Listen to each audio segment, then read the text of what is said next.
एक आ जिथे तुसी बैठे हो पंजाब ते दूसरा बंगाल च जाके। ये दो खिते क्यों वंडे गए सी भला? ये इस करके वंडे गए सी कि तुसी आज़ादी दी लड़ाई लड़न वाले लोग इस खिते च बैठे हो, इस करके इस खिते नूं कमजोर कर दिओ। अद्धा खिता पाकिस्तान नूं दे दिओ, ये आपस विच एक दूजे दे नाल रल ना जाण, एक दूजे दे दुश्मन बन जाण। SYL दा मुद्दा उठ ही नहीं सकदा सी अगर साडे राजनेतावां दे विच ईमानदारी हुंदी। आ प्रोजेक्ट शुरू कराया क्यों कराया? ताकि ये जिहड़े लोग अंदोलनकारी ने, गल इत्थे नोट रखियो, ये जिहड़ा अंदोलनकारियों का खिता है, ये जिहड़ा अंदोलनकारियों का घर है, इहनूं आपस विच इन्ना लड़ा दिओ कि ये कदे अंदोलनकारी इकट्ठे ना हो जाण। ये वो खिता है जिथे 92% कुर्बानियां देने वाले लोग बसते हैं। ये उस फलसफे नूं मनण वाला है। इस करके इन्ना बहादुर है, तो फिर इन्हां दी खून दे विचों बहादुरी किवें कड्ढी जा सकदी है? उस फलसफे दीयां जड़ां कट्टियां जाण। ये वार अपने ते प्यारो इस करके हो रहा है कि इस खिते दे लोग, वो गुरु नानक दे फलसफे नूं मनण वाले लोग इत्थे वसदे ने। इन्हां दे खून दे विच लड़न दा मादा है।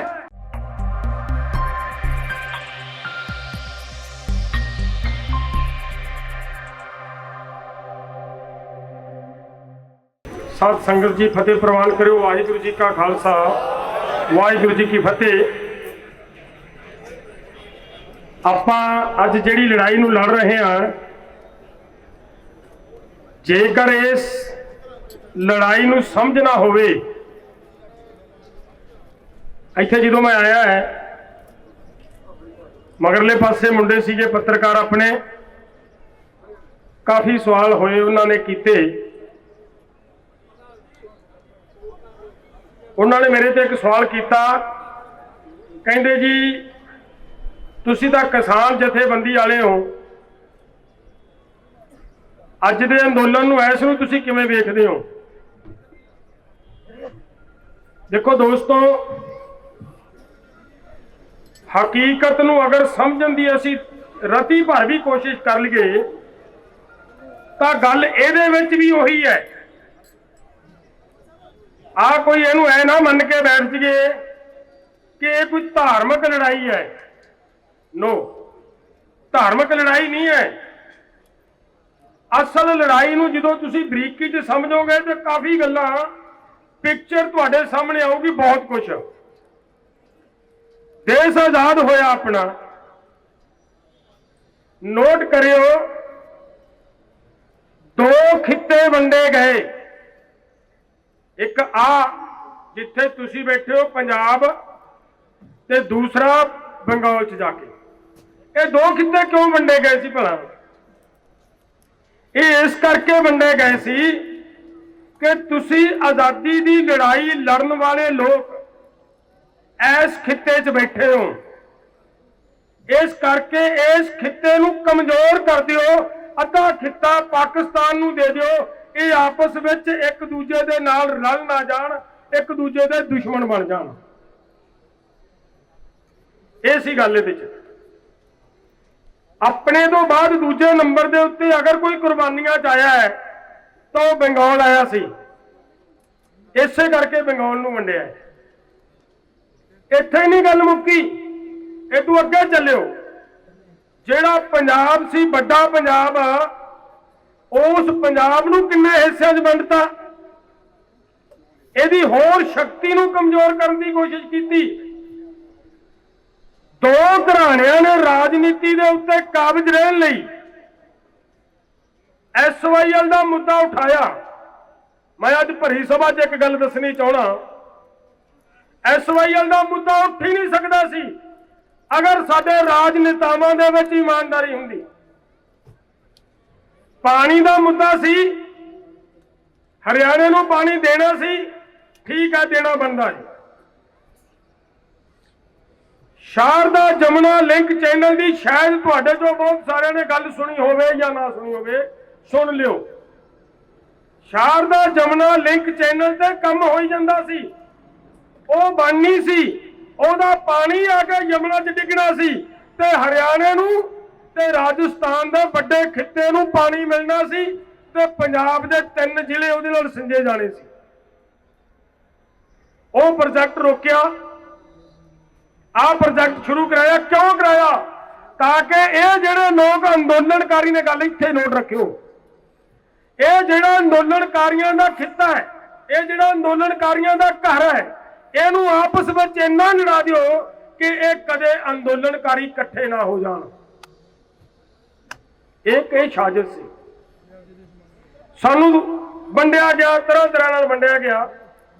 अगली गल, पत्रकारों ने सवाल किया कि सिख इतिहास की जिहड़ी गल आ रही है, इहनूं किवें देखदे हो? दोस्तों, आ खिता जिहड़ा हरियाणा ते पंजाब, ये वो खिता है जिथे 92% कुर्बानियां देण वाले लोग बसते हैं। इहनूं किवें कमजोर किया जा सकता है? तो इतिहास की एक पैरा पढ़ लियो। जिस वेले वर्ल्ड के अंदर बहादुर जरनैलों की पौन शान होने लगी, तो सब तो पहले नंबर के उत्ते तुहाडा जरनैल सरदार हरि सिंह नलूआ क्यों आया? भला पहले नंबर पे क्यों आया? वो इस करके आया सी कि सरदार हरि सिंह नलूए ने यह गल कही सी कि बीबा माता जी, अगर तुहानू यह है कि मैं तुहानू मेरे वर्गा पुत चाहिए है, तो तुसी मेरे माता जी हो, मैं तुहाडा बेटा। हैरानीजनक गल, एक नौजवान जरनैल और एक नौजवान बीबी नूं यह कह रहा है कि तुसी मेरे माता होए। ये कित्थों आई गल? ये रड़कण वाली गल आ प्यारिओ, ये गल कित्थों आई? तो फिर खोज होर लंबी शुरू हुई, तो खोज ये आई कि ये ते गुरु नानक दे फलसफे नूं मनण वाले लोग ने। ते गुरु नानक कहंदा है, क्यों जिहड़ी धी जांदी है, अगर तेथों छोटी है ना वो बीबी, तो तेरी धी है। अगर तेरी उम्र के बराबर दी है तो तेरी भैन है, ते जे तेरी उम्र तो वड्डी है तो तेरी मां है। ये उस फलसफे नूं मनण वाला है, इस करके इन्ना बहादुर है। तो फिर इन्हां दी खून दे विचों बहादुरी किवें कड्ढी जा सकती है? उस फलसफे दीयां जड़ां कट्टियां जाण। मेरे दोस्तों, उस फलसफे दीयां जड़ां कट्टण दे लई लगातार यतन हो रहे ने। नोट करियो फिर एक गल भी, आम बंदा सोचने वाला सोचता भी की फर्क पेगा। मान लो मैं एक जथेबंदी नूं चला रहा है, मैं उसका प्रधान है, मैं गंदे काम कर दिया, मैं रिश्वतखोरी कर दिया, मैं अंदोलन बेचन लग जा, तो मेरे बारे सारे लोग कहेंगे कि तो निकम्मा बंदा है, गलत है, इतिहास भी यही लिखा जाएगा। तो जे किते 4 बंदे खड़े मेरे बारे गल करते होण ते कोले मेरा बेटा खड़ा होवे, तो मुंह नीवा करके मेरा बेटा उन्हां कोलों चलिया जाएगा। वो अपने आप नूं ये नहीं मन्नेगा, वो ये नहीं दसना चाहेगा कि मैं उहदा पुत हां, उन्हें दसना चाहेगा। वो कहेगा कि बड़ी बदनामी कराई है मेरे प्यो ने, मैनू तो उहदा पुत कहाउंदे नूं शर्म आउंदी है। समझ रहे हो गल नूं? इस करके साडे सतगुरां दे किरदार नूं, उन्हां दी किरदार कुशी कीती जा रही है। उन्हां नूं लोकां दे सामने डाकू, चोर, बदमाश, ऐ जे शब्द मैं कहना साडी जुबान नहीं वो शब्द कह सकती जिहड़े उन्हां लोकां ने लिखते। और अगली गल एक होर नोट करने वाली है, श्रोमणी कमेटी बड़े अंदोलन होए, फिर गुरुद्वारों का कंट्रोल आया इन्हां दे कोले। जाना दे के सौखा नहीं आया, लोगों दी खल्लां उतरियां ने, फिर एक कंट्रोल मिलिया, फिर एक कमेटी बनी ते उस कमेटी दे साडा विश्वास करना बनता सी कि साडी है। ते उस कमेटी दे हुंदियां एक किताब लिखी जाती है जिहदे च सतगुरां प्रति बड़े अपमानजनक शब्द वरते गए। ते ओ कमेटी जो किताब लिखाई के छपा रही है, साडे देखो असी सिख कौम, अकाल तख्त तो एक शब्द साडे लिए निकल जे ना, असी सिर मत्थे मानते हैं। साडे अकाल तख्त ने कहा है, ते अकाल तख्त के जथेदार बड़े, मैनूं लगता है अज तक के सब तो सूझवान वेदांती जी, उस वेले वो किताब लिखी जा रही है, वो अकाल तख्त साहब के जथेदार ने, और उन्होंने वो कोई नोटिस नहीं लिया। हालांकि बनता है कि श्रोमणी कमेटी वालों कोई प्रकाश की गई किताब, ओदी एक एक लाइन दे उत्ते पूरा ओदा ध्यान देना बनता है, एक एक शब्द के उत्ते ओदे अर्थां ते ध्यान देना बनता है कि किते मेरी कौम नूं कोई गलत रस्ता ना फड़ लैंदी होवे, इस किताब दे विचों गलत दिशा ना मिल जे। ते इत्थे की हो रहा है, उन्हां दी मौजूदगी दे विच ये किताबां छप रहीआं ने ते साडे सतगुरां दे इतिहास नूं तरोड़िया मरोड़िया जा रहा है। कारण इक्को ही है, होर कुछ नहीं कि यह वार अपने ते क्यों होया है। यह फिर सोचने वाली गल है कि यह वार अपने ते क्यों होया है। यह वार अपने ते प्यारो इस करके हो रहा है कि इस खिते दे लोग, वो गुरु नानक दे फलसफे नूं मनण वाले लोग इत्थे वसदे ने, इन्हां दे खून दे विच लड़न दा मादा है। देश की आजादी की लड़ाई दे विच सब तो मोहरी होकर लड़े ने लोग, इस करके इस खिते दे लोकां नूं इन्हां दी सोच नूं खुंडिया करना है, ते सोच नूं खुंडिया करन दे लई यतनशील रहे ने, ताकि ये जिथों ऊर्जा लेंदे ने, जिथों इन्हां नूं शक्ति मिलती है, वो शक्ति का सोर्स ही बर्बाद कर दिओ। इन्हां नूं ये लगन लग पे कि साडे गुरु ते शायद इहे ਜਿਹੇ होणगे, लोग उन्हां दे दसे हुए राहां ते ਚੱਲਣ ਤੋਂ पिछे हट जाण ते इन्हां लोकां नूं कुੱਟਣਾ सौखा हो जाए। कुੱਟਣਾ क्यों सौखा हो जाए, क्यों वार होया, ये भी गल समझ लिओ। ये भी गल समझण वाली है कि वार तुहाडे ते क्यों होया है। सारे पढ़े लिखे वीर इकट्ठे होए हो, देश का इतिहास जिस वेले कॉन्स्टिट्यूशन लिखा जा रहा है, संविधान, वो लगभग 296-97 आदमी ने जिहड़े इतिहास वो साडा संविधान लिख रहे हैं। एडी वड्डी कमेटी है, और एडी वड्डी कमेटी का लिखा संविधान, मेरा ख्याल है उन्होंने छेती कीते छेड़छाड़ करने की लोड़ नहीं। तो सब तो पहली सोध कदों हुंदी है, जिन्होंने पॉलिटिक्स पढ़ी उन्होंने पता होगा। सब तो पहली सोध जून 1951 नूं हुंदी है, कौम नूं मिलदा 26 जनवरी 1950 नूं, ते पहली सोध 1951 1.5 साल बाद। उहदे च की लिखिया है समझियो जे, हुण ये उहदे चों चलणियां ने सारी कहानी। उहदे च चलिया कि संविधान के 8 अध्याय ने, इनू अज एक 9वां अध्याय दिता जाता है। पहली सोच है, सुन लो ध्यान नाल, यह जिहड़ा 9वां अध्याय है, इहदे विच जिन्ने भी कानून दर्ज किए जाणगे, उन्हां कानूनां दे खिलाफ हिंदुस्तान दे लोग, भारत दे लोग कोर्ट नहीं जा सकणगे। ये लिखिया उहदे च, पढ़िया किसी ने? क्यों भी सज्जनों दस्सिओ, नहीं पढ़िया? ये लिखिया है, और दस्सिओ जिद्दे उद्दे 1951 ये करता कि इत्थों दे लोग कोर्ट ना जा सकन, कोर्ट जाण दा राह बंद करता लोकां दा। ईमानदारियां दसो तुहाडी गुलामी दा पैर उद्दे ही धरिया गया।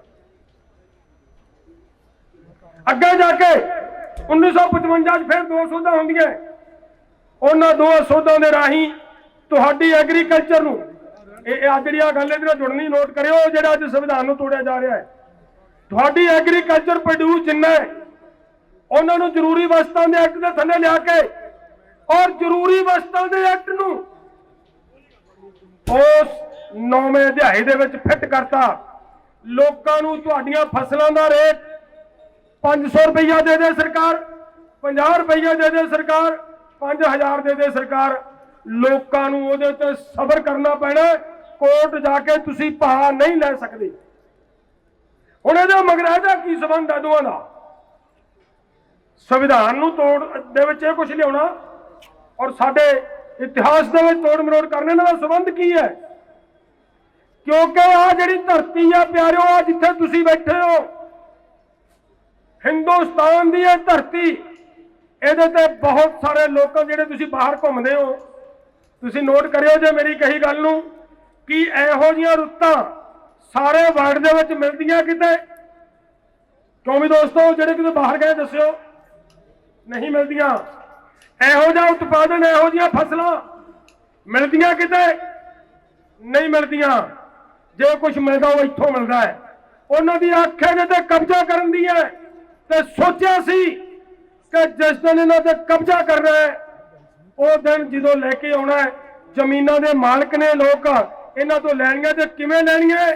इन्हां दा आर्थिक तौर ते लक तोड़ के जमीनां तो हाथ खड़े कर जाण। एक ये सोच सी। नंबर 2 कि जदों जमीनां ते कब्जा करांगे, जमीनां लवांगे, उस वेले ये लोग अंदोलन ना कर सकन। अंदोलनकारियों वाली जिहड़ी इन्हां दी बिरती है, जिहड़ी इन्हां दी अंदोलनकारियों वाली सोच है, वो सोच इन्हां जो खत्म करो। वो तां खत्म होएगी अगर इन्हां दे इतिहास नूं मिटावांगे। अगर इन्हां दी सोच नूं मिटाउणा है तां इन्हां दे इतिहास नूं मिटाउणा पएगा। सज्जणों, कोशिश इक्को ही है, तुहाडी जमीन, तुहाडी इस धरती ते कब्जा करने की कोशिश है। सिर्फ इक्को ही कोशिश है इन्हां लोकां दी। और दुख इस गल दा है कि साडे वाले जिन्हां दी ड्यूटी लगी, जिन्हां दी जिम्मेवारी सी कि आ कौम नूं सेध देनी है, साडे इतिहास नाल कोई छेड़छाड़ ना कर जे, साडे इतिहास दे नाल छेड़छाड़ी उन्हां ने की। सब तो वड्डे दुख की गल यह है। तो दोस्तों, अपने कोले समा थोड़ा है, कदे गल्लां होर जड़ियां ने बाकी फिर करांगे, आउंदे ही रहना है। मेरी एक बेनती है दोस्तों, इस नूं आपदी जमीन दे अंदोलन नालों वख करके नहीं वेख्या जा सकता। इस अंदोलन नूं इहदे विच भावें कोई कहे कि सिक्खी का अंदोलन है, ये इतिहास का अंदोलन है, नहीं। असल देश की धरती ते कब्जा करने वाले लोगों दियां चालां दे खिलाफ चलिया जा रहा, लड़िया जा रहा एक अंदोलन है। वो चाहे साडी कौम नूं पाड़न की कोशिश सी, एक जिहड़ा इन्हां ने रब मदद कर रहा तुहाडी, ये ऐसी नहीं गल। क्योंकि जिहड़ा दिल्ली च अंदोलन लड़िया, उत्थों तो जिहड़े असीं जागृत होकर निकले हैं, उस अंदोलन दे विचों अज निकलिया अंदोलन का अगला आगाज शुरू नजर आ रहा है। ये उहदे चों निकल के आया है। लोकां च अवेयरनेस आई है, लोकां दी एकता बनी है। जिस वेले जिन्हां लोकां ने पूरा जोर लाया सी कि पंजाब ते हरियाणे नूं जुंडो जुंडी करा के रखने, गए असीं अड्डो अड्डी सी आए, असीं एकजुट हो के उत्थों पंजाब ते हरियाणा एक हो के आया है। सत श्री अकाल। तो उत्थों असीं एकता बना के आए हैं। उस एकता दे विचों नौजवान साडे विच बैठे ने, जिन्हां ने तुहानूं विश्वास दवाया है कि असीं अगर दोबारा आएगा, लोड़ पैगी, ये नहीं संभलदे, तो फिर असीं हज़ारां लखां की गिनती च हरियाणे चों आवांगे। पर हजे जिहड़ी VKU एकता सिद्धूपुर की मैं जिहदी गल करदा, हजे तो इत्थे असीं आ एक थोड़े जे एरिए नूं कहा भी आ जाओ, आपां देखदे हां उत्थे किहे जिहे हालात ने। ਕਿਤੇ ਕਬੱਡੀ ਅਗਲੇ ਪ੍ਰੋਗਰਾਮਾਂ 'ਚ। ਤਾਂ ਜੇਕਰ ਇੱਥੇ ਆਪਾਂ ਨੂੰ ਲੋੜ ਪੈਂਦੀ ਹੈ, ਕੋਈ ਇਹੋ ਜਿਹੀ ਗੱਲ ਨਹੀਂ, ਲੱਖਾਂ ਦੀ ਗਿਣਤੀ ਦੇ ਵਿੱਚ ਕਿਸਾਨ ਇੱਥੇ ਆਉਣਗੇ। ਸਾਡੀ ਜ਼ਮੀਨ ਦੀ ਲੜਾਈ ਹੈ, ਸਾਡੀ ਸੋਚ ਦੇ ਖਿਲਾਫ, ਇੱਕ षडयंत्र ਦੇ ਖਿਲਾਫ ਸਾਡੀ ਲੜਾਈ ਹੈ। ਇਸ ਲੜਾਈ ਨੂੰ ਅਸੀਂ ਹਰ ਹਾਲ 'ਚ ਜਿੱਤਣਾ। ਅਸੀਂ ਆਪਦੀ ਆਉਣ ਵਾਲੀ ਪੀੜ੍ਹੀ, ਅਸੀਂ ਆਪਦੀ ਪੀੜ੍ਹੀ ਦੇ ਵਿੱਚੋਂ ਭਗਤ ਸਿੰਘ ਨਹੀਂ ਗੁਆਚਣ ਦੇਣੇ। ਆ ਵੀ ਗੱਲ ਯਾਦ ਕਰ ਲਿਓ। ਆ ਮੈਂ ਜਿਹੜੀ ਗੱਲ ਕਹਿਣੀ ਚਾਹੁੰਦਾ ਹੈ, ਇੱਥੋਂ ਦੇ ਸਿਸਟਮ ਨੂੰ, ਜਿਨ੍ਹਾਂ ਦੇ ਬਾਹਰ 'ਚ ਬੈਠੇ ਆ, ਤੁਸੀਂ ਜਿੰਨੇ ਇੱਥੇ ਬੈਠੇ ਹੋ, ਇੱਕ ਗੱਲ ਮੈਨੂੰ ਦੱਸਿਓ ਵੀ ਸਰਕਾਰ ਨੇ ਕਹਿਤਾ ਜਾਂ ਬੋਰਡ ਨੇ ਕਹਿਤਾ? ਕੀ ਕਹਿਤਾ? ਲਓ ਜੀ 8ਵੀਂ ਤੱਕ ਕੋਈ ਜਵਾਕ ਫੇਲ ਹੀ ਨਹੀਂ ਕਰਨਾ। ਇਹਨਾਂ ਨੂੰ ਮੈਂ ਪੁੱਛਦਾ ਚੇਅਰਮੈਨ ਨੂੰ ਜਾਂ ਮੰਤਰੀ ਨੂੰ, ਤੁਸੀਂ ਦੱਸੋ ਸਾਰੇ ਇਮਾਨਦਾਰੀ ਨਾਲ, ਆਪਾਂ ਗੁਰੂ ਨੂੰ ਯਾਦ ਕਰਕੇ, ਕਿਸੇ ਨੇ ਮੰਗ ਕੀਤੀ ਹੈ ਵੀ ਸਾਡੇ ਜਵਾਕਾਂ ਨੂੰ ਫੇਲ ਨਾ ਕਰਿਓ? ਇਹ ਆਈ ਕਿੱਥੋਂ? ਇਹ ਆਈ ਕਿੱਥੋਂ ਹੈ? ਇਹ ਸੱਜਣੋ ਤੁਹਾਡੀ ਪਨੀਰੀ ਦੀਆਂ ਜੜਾਂ ਕੁਤਰੀਆਂ ਜਾ ਰਹੀਆਂ, ਕਿਉਂਕਿ ਜਿਹੜੀ ਨੌਲੇਜ ਆ, ਜਿਹੜਾ ਗਿਆਨ ਹੈ, ਇਹ ਗੁਲਾਮ ਨਹੀਂ ਹੋਣ ਦਿੰਦਾ। ਨੌਲੇਜ ਗੁਲਾਮ ਨਹੀਂ ਹੋਣ ਦਿੰਦੀ। ਗਿਆਨ ਨਾ ਹੋਵੇ ਇਹਨਾਂ ਦੇ ਕੋਲੇ, ਇਸ ਕਰਕੇ ਇੱਥੋਂ ਫਰਮਾਨ ਜਾਰੀ ਹੋਏ ਕਿ 8ਵੀਂ ਤੱਕ ਬੱਚੇ ਫੇਲ ਹੀ ਨਹੀਂ ਕਰਨੇ। 8ਵੀਂ ਤੱਕ ਫੇਲ ਨਾ ਕਰੋ, 9ਵੀਂ 'ਚ ਇਹਨਾਂ ਨੇ ਪਾਸ ਹੀ ਨਹੀਂ ਹੋਣਾ, 10ਵੀਂ ਇਹਨਾਂ ਨੇ ਪਾਸ ਹੀ ਨਹੀਂ ਹੋਣੀ, +2 ਕਰਨਗੇ ਕਿਵੇਂ? तो इन्हों दी जड़ा बेड़ा करने वास्ते यह भी एक बहुत बड़ी साजिश है। कदे फिर गल करांगे। आ साडे जवाक आ जिहड़े बन जाते हैं, अगला कहता भी मन लो किसी नाल सुखबीर बादल रोटी खा जाए, किसी स्कूल च आके मुंडे 50 इकट्ठे किए, 100 इकट्ठा किया, सुखबीर बादल रोटी खा गया। मेरी गल नूं आए ना समझ लो भी मैं किसी एक पोलीटिकल धिर के खिलाफ बोल रहा। तुसीं ऐ दस्सिओ भी फिर जिहड़े बच्चों के नाल सुखबीर बादल रोटी खा गया, वो बच्चे दोबारा तो वो बच्चे दोबारा किताब चक्कणगे? बोलियो क्यों भी दोस्तों, नौजवानों तुसीं दस्सिओ भला नहीं ना चकदे? ते जे कोई मेरे वर्गा प्यो ये कहेगा कि बेटा ना ये तुसीं पढ़न वास्ते काम है तुहाडा, किताबां चुको, पढ़ो, तकड़े हो के अफसर बनना, नेक इंसान बनना है। वो कहे छड्ड बापू यार, किसी थानेदार कोले जाना हुंदा सीगा ते तू बंदा भालदा रहिंदा सीगा भी कौन मेरे नाल जावे, और मेरी बापू सुखबीर नाल सीधी गल आ, तू चिंता किहड़ी गल दी करदा? ते प्यो भी कह दिंदा भी मुंडा बहुत उच्चा टप गया। सज्जनों, मैं नौजवानों मेरी हाथ जोड़ के बेनती है, मेरे बच्चे हो तुसीं, मैं खास करके तुहाडे वास्ते गल कह रहा, बच जाओ इन्हां लोकां तो। इस स्कूलों के बाद जा जाके जड़ियां एक बनाते हैं ना, इन्हों का एको ही परपज है कि जेडे ये लोग जेडे पढ़ के गांह नूं वध रहे ने, ये जो IAS करके, जो IPS करके, जो PhD करके इन्हां दीयां गल्लां दे जवाब प्रकाश बादल या सुखबीर बादल या लकड़ टुकड़े देणगे? किसी कोले होणगे तुहाडे सवालों के जवाब? ऐतकी नहीं दिते गए। जट्टां दे सवालों के जवाब नहीं दिते गए, भजदे रहे ने। तो जो इन्हों के सवाल करने वाले एजुकेट होए, उन्होंने सवालों के जवाब नहीं होने, और उन्होंने रोकण वास्ते, एक साजिश है, एक चाल है कि स्कूलों चो फड़ो, राजनीतिक विंग बना लो, इन्हों आपके नाल तोड़ो।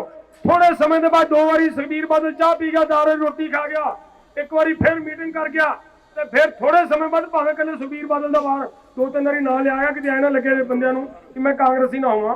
मैं उन्होंने भी गल करदा, अगे राहुल आके पीछे कल नूं भी वही बननी आ। सवाल इस गल का दोस्तों कि साडे बच्चे उधरले पासे नूं हो तुरे ते फिर की कहणगे, लै भी वोटां आ गईयां मुंडिओ, मीटिंग करनी है। सुखबीर बाई ने, जिवें भूआ का पुत हुंदा है, सुखबीर बाई ने मीटिंग करनी है जी, सारे इलाके के मुंडे इकट्ठे कर ले। हाँ भी फलाना जिहड़ा बूथ है वो बड़ा सेंसिटिव है, उहदे ते किहड़ा मुंडा कब्जा करूगा? तो मुंडिया ने फिर ऐ सोचना भी जे बाई के सामने मैं हुणे आउणा आख्या भी मैं करूँ तो किते मैं पिछे ना रह जा। ਤੇ ਭਾਈ ਉਹਦੇ ਸਾਹਮਣੇ ਲਲਕਰਾ ਮਾਰ ਕੇ ਕਹਿਣਗੇ ਭਾਈ ਫਿਕਰ ਨਾ ਕਰੋ ਮੇਰੇ ਤੇ ਛੱਡ। ਇਹੀ ਕਰਾਉਣਾ ਚਾਹੁੰਦੇ ਆ, ਇਹੀ ਕਰਾਉਣਾ ਚਾਹੁੰਦੇ ਆ। ਤੁਹਾਨੂੰ ਹਥਿਆਰ ਦੇ ਕੇ ਪੋਲਿੰਗ ਬੂਥਾਂ ਦੇ ਕਬਜ਼ੇ ਕਰਾ ਕੇ ਤੁਹਾਡੇ ਤੇ ਪਰਚੇ ਦਰਜ ਕਰਾ ਕੇ ਤੁਹਾਡੀ ਲੋੜ ਬਣੇ। ਕੱਲ ਉਹਨਾਂ ਨੂੰ ਲੋੜ ਸੀ ਤੁਹਾਨੂੰ ਫੜਨ ਦੀ, ਅੱਜ ਤੁਹਾਡੀ ਲੋੜ ਬਣ ਗਈ ਜਿਹਦੇ ਪਰਚਾ ਦਰਜ ਹੋ ਗਿਆ ਸੁਖਬੀਰ ਬਾਈ ਦੇ ਮਗਰ ਮਗਰ ਤੁਰਨ ਦੀ। ਬਸ ਫਿਰ ਇਹੀ ਚਾਹੁੰਦੇ ਸੀ। ਫਿਰ ਤੁਹਾਡੇ ਕੋਲੋਂ ਹੋਰ ਰਸਤੇ ਹੋਰ ਕੰਮ ਕਰਵਾਉਣੇ ਨੇ, ਉਹ ਕਰਵਾਉਣੇ ਆ। ਸੋ ਇਸ ਕਰਕੇ ਮੇਰੀ ਫਿਰ ਦੁਬਾਰਾ ਮੇਰੇ ਯੂਥ ਨੂੰ, ਮੇਰੇ ਨੌਜਵਾਨਾਂ ਨੂੰ ਬੇਨਤੀ ਆ, ਮੇਰੀ ਮਿਹਨਤ ਹੈ, ਮੇਰੀ ਮਿਹਨਤ ਮੰਨ ਲਓ ਯਾਰ। ਛੱਡ ਦਿਓ, ਤੁਸੀਂ ਪੜ੍ਹ ਲਓ ਤਕੜੇ ਹੋ ਕੇ। ਤੁਹਾਡੀ ਪੜ੍ਹਾਈ ਚੋਂ ਦੇਸ਼ ਦੀ ਆਜ਼ਾਦੀ ਬਚਣੀ ਹੈ, ਤੁਹਾਡੀ ਪੜ੍ਹਾਈ ਚੋਂ ਤੁਸੀਂ ਬਚਣਾ ਹੈ। ਅਗਰ ਤੁਸੀਂ ਕਿਤੇ ਇਹਨਾਂ ਦੇ ਮਗਰ ਲੱਗ ਕੇ ਇਹ ਕੰਮ ਕਰ ਬੈਠੇ ਤਾਂ ਫਿਰ ਗੈਂਗਸਟਰ ਬਣੋਗੇ। ਇਹਨਾਂ ਦੇ ਪਾਲੇ ਸਾਡੇ ਬੱਚੇ ਗੈਂਗਸਟਰ ਬਣਾ ਕੇ ਮੁੜ ਕੇ ਬਾਅਦ ਦੇ ਵਿੱਚ ਮਾਰਦੇ ਆ। ਸੋ ਮੇਰੀ ਇੰਨੀ ਕੁ ਅਪੀਲ ਪ੍ਰਵਾਨ ਕਰ ਲਿਓ। ਇਹ ਲੜਾਈ ਆਪਣੀ ਹੋਂਦ ਦੀ ਲੜਾਈ ਹੈ। ਇਹਨੂੰ ਐ ਨਾ ਸਮਝ ਲਿਓ ਕਿ ਕੱਲੀਆਂ ਕਿਤਾਬਾਂ ਦੀ ਲੜਾਈ ਹੈ ਜਾਂ ਸ਼੍ਰੋਮਣੀ ਕਮੇਟੀ ਵੱਲੋਂ ਛਾਪੇ ਗਏ ਉਸ ਕਿਤਾਬ ਦੀ ਲੜਾਈ ਹੈ। ਇਹ ਲੜਾਈ ਹੈ ਕਿ ਸਾਡੀ ਸੋਚ ਨੂੰ ਖੁੰਡਿਆ ਕਰਨਾ ਹੈ। ਐਸ ਬੋਰਡ ਨੇ ਇੱਕ ਹੋਰ ਕਰਤੂਤ ਕੀਤੀ, ਮੈਂ ਤੁਹਾਡੇ ਧਿਆਨ 'ਚ ਲਿਆ ਦਿਆਂ। ਇਹਨਾਂ ਨੇ ਪਿੱਛੇ ਕਹਿੰਦੇ ਜੁੱਤੀਆਂ ਦੇ ਡਰਦੇ ਡਰਪੋਸ਼ ਦੀ ਜਾਂਦੇ ਆ। ਹੁਣ ਕਰ ਦੇਣਗੇ, ਸਾਰਾ ਕੁਝ ਹੀ ਹੋ ਜਾਣਾ, ਕਿਉਂਕਿ ਸਾਨੂੰ ਇੰਨਾ ਕੁ ਪਤਾ, ਤਜਰਬਾ ਹੋਇਆ ਵਾ ਸਾਡਾ। ਇਹਨਾਂ ਨੇ ਕੀ ਕਰਿਆ ਸੀ, ਸ਼ਹੀਦ ਆਜ਼ਮ ਸਰਦਾਰ ਭਗਤ ਸਿੰਘ ਦਾ ਨਾਂ ਬੱਚਿਆਂ ਦੇ ਸਿਲੇਬਸ ਦੇ ਵਿੱਚੋਂ ਉਹਦਾ ਚੈਪਟਰ ਕੱਢਤਾ, ਪਿੱਛੇ ਕੱਢੀ ਰੱਖਿਆ, ਹੁਣ ਤਾਂ ਫੇਰ ਲੈ ਆਏ। ਜਦੋਂ ਉਹਦਾ ਚੈਪਟਰ ਸਿਲੇਬਸ ਚੋਂ ਕੱਢਤਾ, ਆਵਾਜ਼ ਉੱਠੀ, ਬਹੁਤੇ ਨਹੀਂ ਬੋਲੇ, ਸਿਰਫ ਸਾਡੇ ਅੱਗੇ 2-4 ਕੁ ਸਟੇਜ ਤੋਂ ਬੋਲੇ ਸੀਗੇ ਵੀ ਇਹ ਕਰਤੂਤ ਅਸੀਂ ਜਾਣਦੇ ਹਾਂ। ਤੇ ਸਵਾਲ ਸਾਡਾ ਇਹ ਸੀ ਕਿ ਜੇ ਤਾਂ ਹੁਣ ਤੁਸੀਂ ਮੈਨੂੰ ਦੱਸੋ ਵੀ ਭਗਤ ਸਿੰਘ ਸਾਡੇ ਲਈ ਮਾੜਾ, ਸਾਡੀ ਕੌਮ ਲਈ, ਸਾਡੇ ਲੋਕਾਂ ਲਈ, ਸਾਡੇ ਭਾਰਤ ਲਈ ਮਾੜਾ ਵੀ ਨਹੀਂ ਨਾ ਮਾੜਾ? ਤੇ ਫਿਰ ਸਾਡੇ ਬੱਚਿਆਂ ਨੂੰ ਕਿਉਂ ਨਹੀਂ ਪੜ੍ਹਾਇਆ ਜਾਂਦਾ? ਉਹ ਜਿਨ੍ਹਾਂ ਲਈ ਮਾੜਾ ਹੈ, ਜਿਨ੍ਹਾਂ ਨੂੰ ਉਹਨੇ ਕੁੱਟਿਆ ਹੈ, ਜਿਨ੍ਹਾਂ ਦਾ ਇੱਥੇ ਜਿਉਣਾ ਹਰਾਮ ਕੀਤਾ ਹੈ, ਉਹ ਚਾਹੁੰਦੇ ਨੇ ਕਿ ਭਗਤ ਸਿੰਘ ਦੀ ਸੋਚ ਹਿੰਦੁਸਤਾਨ ਦੇ ਵਿੱਚ ਨਹੀਂ ਹੋਣੀ ਚਾਹੀਦੀ। ਉਹ ਸੋਚ ਇੱਥੇ ਨਹੀਂ ਹੋਣੀ ਚਾਹੀਦੀ। ਤੇ ਅਸੀਂ ਇਹਨਾਂ ਤੋਂ ਪੁੱਛਿਆ ਸੀ ਕਿ ਅਸੀਂ ਘੇਰਾਂਗੇ, ਜਵਾਬ ਲਵਾਂਗੇ ਕਿ ਭਗਤ ਸਿੰਘ ਦੀ ਸਮਾਧ ਤੇ ਅਗਰ ਤੁਸੀਂ ਸ਼ਰਧਾ ਦੇ ਫੁੱਲ ਭੇਟ ਕਰਨ ਆਉਣੇ ਹੋ ਤਾਂ ਕਾਹਦੇ ਲਈ ਆਏ ਹੋ? ਅਗਰ ਇਹ ਬੰਦਾ ਮਾੜਾ ਹੈ, ਇਹ ਬੱਚਿਆਂ ਦੇ ਪੜਾਉਣ ਦੇ ਕਾਬਿਲ ਨਹੀਂ, ਤਾਂ ਸ਼ਰਧਾ ਦੇ ਫੁੱਲ ਕਾਹਦੇ ਭੇਟ ਕਰਦੇ ਹੋ? ਤੇ ਜੇ ਸ਼ਰਧਾ ਦੇ ਫੁੱਲ ਭੇਟ ਕਰਨ ਦੇ ਕਾਬਿਲ ਹੈ ਤਾਂ ਫਿਰ ਸਾਡੇ ਜਵਾਕਾਂ ਨੂੰ ਕਿਉਂ ਨਹੀਂ ਬਣਾਇਆ ਜਾ ਰਿਹਾ? ਫਿਰ ਇਸੇ ਬਿਲਡਿੰਗ ਦੇ ਵਿੱਚੋਂ ਫਰਮਾਨ ਜਾਰੀ ਹੋਇਆ ਕਿ ਇਹਨਾਂ ਨੂੰ ਚੈਪਟਰ ਦੇ ਵਿੱਚ ਪਾਓ, ਇਹਦਾ ਚੈਪਟਰ ਵੀ ਪਾਓ। ਸੋ ਸਾਨੂੰ ਪਤਾ ਹੈ ਕਿ ਇੰਨੀ ਸੱਟ ਝੱਲਣ ਜੋਗਰੇ ਨਹੀਂ ਇਹ ਲੋਕ ਜਿਹੜੇ ਬੈਠੇ ਨੇ। ਪਰ ਇਹ ਵੀ ਗੱਲ ਹੈ, ਆਪਾਂ ਇਸ ਲੜਾਈ ਦੇ ਵਿੱਚੋਂ ਉੱਥੋਂ ਤੱਕ ਪਹੁੰਚਣਾ ਹੈ ਕਿ ਅਸਲ ਜੜ ਕਿੱਥੇ ਹੈ। ਗੁਨਾਹਗਾਰ ਤੇ ਪਰਚਾ ਦਰਜ ਕਰਾਉਣਾ ਹੈ। ਜਿੰਨਾ ਚਿਰ ਪਰਚਾ, ਇਹ ਵਿਭਾਗੀ ਕਾਰਵਾਈਆਂ ਕੁਛ ਨਹੀਂ ਹੁੰਦੀਆਂ, ਵਿਭਾਗੀ ਕਾਰਵਾਈਆਂ ਦੀਆਂ ਗੱਲਾਂ ਆਉਣਗੀਆਂ। ਅਗਰ ਵਿਭਾਗੀ ਕਾਰਵਾਈ ਹੁੰਦੀ ਹੈ ਤਾਂ ਅਗਲਾ ਕਹਿੰਦਾ ਕੁਛ ਨਹੀਂ, ਇਹਦੇ 'ਚ ਕੁਛ ਨਿਬੜਨਾ ਹੀ ਨਹੀਂ। ਅਗਰ ਇਹ ਗੱਲ ਆ ਜਾਂਦੀ ਹੈ ਕਿ ਪਰਚਾ ਦਰਜ ਕਰਕੇ ਜੇਲ੍ਹ ਸਿੱਟੋ ਇਹਨੂੰ, ਤਾਂ ਫਿਰ ਉਗਲਦੇ ਨੇ ਕਿ ਮੈਂ ਤਾਂ ਲਿਖਿਆ ਨਹੀਂ, ਮੈਨੂੰ ਤਾਂ ਫਲਾਣੇ ਨੇ ਕਹਿ ਕੇ ਲਿਖਵਾਇਆ ਹੈ। ਫਿਰ ਚੱਲੇਗੀ ਅਗਾਂਹ ਨੂੰ ਗੱਲ ਕਿ ਕਿਹਨੇ ਲਿਖਵਾਇਆ। ਫਿਰ ਇਹ ਵਿਨੰਤੀ ਜੀ ਤੱਕ ਵੀ ਜਾਏਗੀ ਗੱਲ ਕਿ ਭਾਈ ਤੇਰੇ ਬੈਠਿਆਂ ਸਾਡੇ ਸ਼੍ਰੋਮਣੀ ਕਮੇਟੀ ਦੀ ਕਿਤਾਬ ਲਿਖੀ ਜਾਂਦੀ ਹੈ ਤੇ ਤੁਸੀਂ ਕਾਹਦੇ ਸਾਡੇ ਜਥੇਦਾਰ ਸੀ ਭਾਈ? ਓਏ ਅਸੀਂ ਤਾਂ ਤੁਹਾਨੂੰ ਗੁਰੂਆਂ ਦੇ ਬਰਾਬਰ ਮੰਨ ਲਿਆ ਕਿ ਜੋ ਸਾਨੂੰ ਹੁਕਮ ਦੇਤਾ ਇਹਨਾਂ ਨੇ ਅਸੀਂ ਸਿਰ ਮੱਥੇ ਮੰਨ ਲਿਆ, ਤੇ ਤੁਸੀਂ ਕੀ ਕੀਤਾ ਇੱਥੇ ਬੈਠਿਆਂ ਨੇ? ਇਹ ਕੌਮ ਸਵਾਲ ਕਰੇਗੀ। ਸੋ ਇਸ ਕਰਕੇ ਅੱਜ ਦੀ ਹਾਜ਼ਰੀ ਇੰਨੀ ਪ੍ਰਵਾਨ ਕਰ ਲਿਓ। ਕਦੇ ਅਗਲੀ ਵਾਰੀ ਫੇਰ ਇਕੱਠੇ ਹੋਏ ਤਾਂ ਹੋਰ ਬਹੁਤ ਸਾਰੀਆਂ ਵਿਚਾਰਾਂ ਕਰਾਂਗੇ। ਸੋ ਇੰਨੀ ਹਾਜ਼ਰੀ, ਜੇ ਕਿਸੇ ਨੂੰ ਮੇਰੀ ਗੱਲ ਕੋਈ ਕੌੜੀ ਲੱਗੀ ਹੋਵੇ ਤਾਂ ਮੈਂ ਸਾਰਿਆਂ ਤੋਂ ਹੱਥ ਜੋੜ ਕੇ ਮਾਫੀ ਮੰਗਦਾ। ਵਾਹਿਗੁਰੂ ਜੀ ਕਾ ਖਾਲਸਾ, ਵਾਹਿਗੁਰੂ ਜੀ ਕੀ ਫਤਿਹ।